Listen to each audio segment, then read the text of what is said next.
अब पुण्यात्माओं कहते हैं गोवर्धन कृष्ण ने धारो द्रोण गिरी हनुमंत। तुम कहते हो शेष नाग सब सृष्टि उठारा, इनमें कौन भगवंत।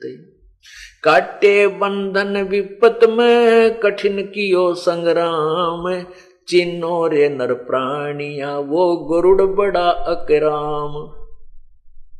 लंका पाट समुद्र पाट लंका गयो, सीता को भरतार। अगस्त ऋषि ने वसारे, पी लिए इनमें कौन करतार। कितनी प्यारी व्याख्या की है प्रभु ने, तुलनात्मक तरीके से प्रश्न किया है कि यदि तुम एक गोवर्धन उठाने मात्र से श्री कृष्ण को भगवान मानते हो, तो द्रोणागिरी पर्वत को हनुमान जी उठा कर लाए थे, और तुम्हारी दंत कथा कहती है कि शेष नाग ने सारी पृथ्वियों को भी ब्रह्मांड को उठा रखा है, सब लोगों को सिर पे रखा हुआ है। और श्री कृष्ण जी ने तो पृथ्वी पर से एक टुकड़ा पहाड़ का ही उठाया। तो इनमें श्री कृष्ण को भगवान कैसे माना, उस शेष नाग को क्यों नहीं माना, हनुमान को क्यों नहीं माना तुम? क्या उस पहाड़ उठाने मात्र से ही उसको भगवान की संज्ञा में आप ले रहे हो? फिर कहते हैं कि जब युद्ध हो रहा था और एक नागफांस नाम का एक शस्त्र छोड़ दिया था, जिससे सभी सेना भी और श्री रामचंद्र और लक्ष्मण समेत ऐसे सावधान होकर खड़े हुओं को, और उन नागों ने सबके नाग लिपट गए थे और उनको ऐसे जकड़ दिया था कि वो बिल्कुल हेल्पलेस हो गए थे, विवश खड़े थे सभी सेनावीर, श्री रामचंद्र भी। उसमें गरुड़ को याद किया श्री रामचंद्र जी ने। गरुड़ देव ने आकर के और सभी नागों को मारा, काटा, खाया। जो भगवान बंधन मुक्त हुए, श्री राम का बंध, राम की बंधन, और गरुड़ ने काटे। तो कहते हैं नो बताओ वो गरुड़ बड़ा है कि तुम्हारा राम बड़ा, जो विवश हुआ खड़ा था। अब कहते हैं तुम इस कारण से ही श्री राम को भगवान मानते हो कि लंका के ऊपर पर्वत पे जल के समुद्र के ऊपर पुल बना दिया था। अरे पुल भी किसने बनाया था वो तो बाद की बातें हैं, कैसे बना था? कहते हैं अगस्त नाम के ऋषि, तुम ही बताते हो तुम्हारी कथा कि उसने एक घूंट में सभी समुद्रों को सुखा दिया था, पी लिया था। तो इनमें भगवान कौन सा हुआ? अब तुमने माना है कि श्री कृष्ण जी ने अर्थात विष्णु जी ने ताम्रध्वज मोरध्वज राजा के पुत्र ताम्रध्वज को आरे से चिरवा कर मृत्यु के प्राप्त हुए को जीवित कर दिया, केवल इसी मात्र से प्रभु मान लिया। अब सुनाते हैं उस परम पिता परमात्मा कबीर परमेश्वर के द्वारा ऐसी ही लीला जो छुपा दी गई, जो लाल के महिमा को दबा रखा था, इस लाल को कूड़े में डाल रखा था, वो कथा आपको सुनाते हैं। एक समय कबीर परमात्मा राजा सिकंदर लोधी के साथ काशी से और दिल्ली आ रहे थे। जैसा कि आपने पूर्व सत्संगों में सुना है कि कबीर परमेश्वर ने श्री रामानंद जी का जो शिष्य, रामानंद जी का शिष्य सिर गर्दन सिकंदर लोधी ने अपनी तलवार से काट दी थी, उसको जीवित कर दिया था। एक तो प्रमाण यही हो गया, इसके पैरेलल जो आपने अभी श्री कृष्ण जी की महिमा के अंदर सुना है। उसके बाद सिकंदर लोधी के जलन के रोग को, जो असाध्य रोग था और जिसके बारे में यह कह दिया गया था सभी मौलवियों और काजियों और सभी पीरों और संतों, हिंदू धर्म के संतों के द्वारा भी ये कह दिया गया था कि राजा ये तेरे भाग्य में अर्थात प्रारब्ध में लिखा है, इसको चेंज नहीं किया जा सकता, ये रोग तुझे भोगना ही पड़ेगा। उस प्रारब्ध के कर्म को भी परमात्मा कबीर जी ने अपने आशीर्वाद मात्र से ठीक कर दिया था, और फिर नाम दिया उस परम प्यारी आत्मा को, सिकंदर लोधी को शिष्य बनाया। मासा घटे न चल बधे, विद ना लिखे जो लेख, और साचा सतगुरु मेट कर ऊपर मार दे मेखो, अर्थात पूर्ण रूप से क्लोज कर दे उस चैप्टर को ही जो तेरे प्रारब्ध का आपको दुखदाई होना था। अब दूसरा उदाहरण देते हैं। वो तो ये हो सकता है कि रामानंद की आयु शेष होगी इसलिए कबीर जी ने जीवित कर दिया, ये तो उसी के पैरेलल हो गया। अब इससे भिन्न बताते हैं। जब रास्ते में सिकंदर लोधी कबीर जी को प्रार्थना करके दिल्ली ला रहे थे और ये सोच रहा था सिकंदर लोधी कि ऐसे महापुरुष के विचारों को दिल्ली के लोग सुनेंगे, हिंदू और मुसलमानों का जो आपस में बैर भाव यह समाप्त हो जाएगा, क्योंकि इनका बहुत निर्मल ज्ञान है और ये सबको एक करने वाला है। उधर से सिकंदर लोधी का एक पीर, धार्मिक गुरु, जो इंटरनेशनल लेवल का यानी गुरु था, हिंदुस्तान का पूरे मुसलमान धर्म के लोग उसकी आज्ञा का पालन करते थे, शेख तकी, तो वो भी उनके साथ काशी गया हुआ था।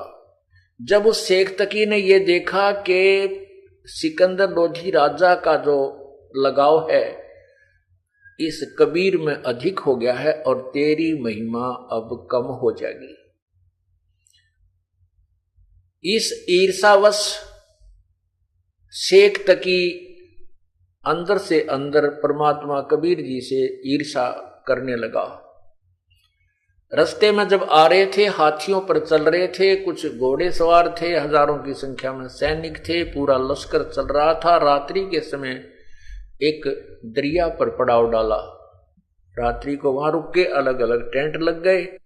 सुबह जब हुआ तो सिकंदर लोधी शेख तकी के चरण लेने के लिए गया, क्योंकि उनका धार्मिक गुरु था।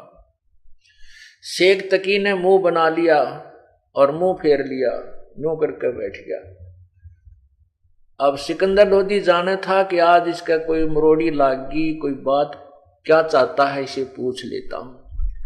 गर्भवत होकर शेख सिकंदर लोधी दिल्ली के बादशाह ने कहा, पीर जी मुझसे क्या गलती होगी, आप मुझसे रुष्ट क्यों हैं? कहने लगे, तुझे जो मिल गया ना एक गुरु और, तुझे मेरी क्या आवश्यकता है?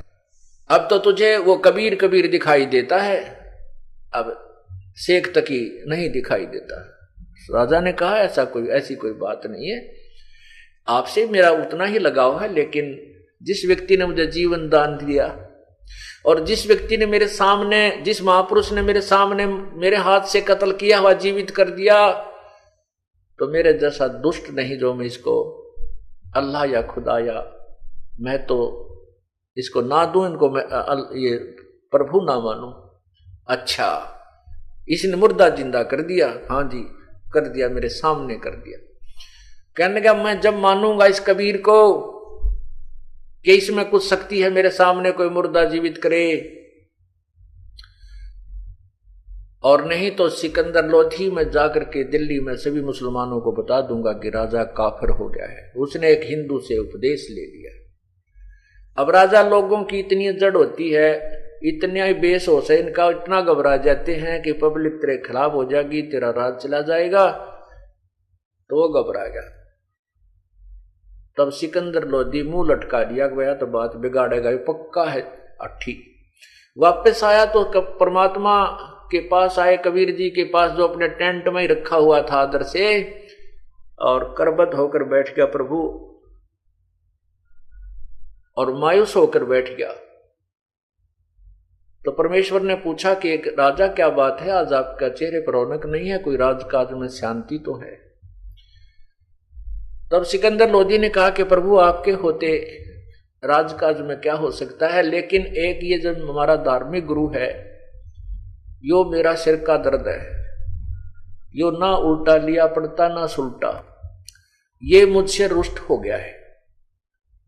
परमात्मा ने पूछा कि क्या कारण है, किस कारण से रुष्ट हो गया, इसको भाई मना ले और दे दे 10 रुपये फालतू, पीर प्यारा का इतना भी तो या करे।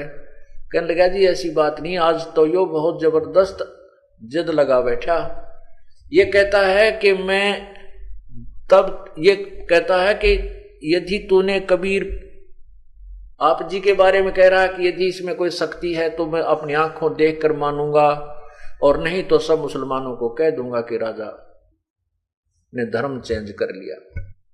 ये करा के मैं कह दूंगा कि वो कबीर का शिष्य बन गया है। और वो भोले लोग इसकी बहुत मानते हैं, इसको अल्लाह का नुमाइंदा तक मानते हैं, हर आज्ञा का पालन करते हैं, प्रभु मेरा राज्य नहीं रहेगा। तब परमात्मा ने कहा कि कह दे भाई सिकंदर लोधी, कह दे शेख तकीने के ढूंढ ला कोई मुर्दा, इसकी या भी फड़क काट दूं। तो सिकंदर लोधी को तो पता था, जब सामने कर रखे ऐसे लीला, उसको तो चिंता थी नहीं कि जब सतगुरु ने कह दी ये बात तो फाइनल होगी, जान बची राज्य बचा। तो जाके कहने लगा शेख जी कोई मुर्दा ढूंढ लाओ, कबीर जी कहते हैं उसको तेरे सामने जिंदा कर दूंगा। कहने लगा मैं कहां से लाऊं मुर्दा ढूंढ कर, कभी देखेंगे, कभी कोई बात होगी जब कोई ऐसे कोई मुर्दा होगा, कोई मृत्यु किसी की होगी तो पूछूंगा इससे, क्योंकि वो मृत्यु नेचुरल डेथ होगी तो वो प्रारब्ध पूरा हो चुका होगा। परमात्मा ने के देर लगे इस परम पिता कबीर परमेश्वर को, क्या कहते के कर दे एक पल में। उसी समय देखते हैं सिकंदर लोधी बाहर आया और बाकी कुछ स्नान कर रहे थे दरिया में सैनिक। उन्होंने देखा कि कम से कम आधा किलोमीटर दूर से देखा कि दरिया में एक 12-13 वर्ष की आयु के बच्चे का शव बहता हुआ आ रहा है, और उस शव को वो मृत्यु को प्राप्त हो चुका था, उसका प्रारब्ध शेष नहीं था।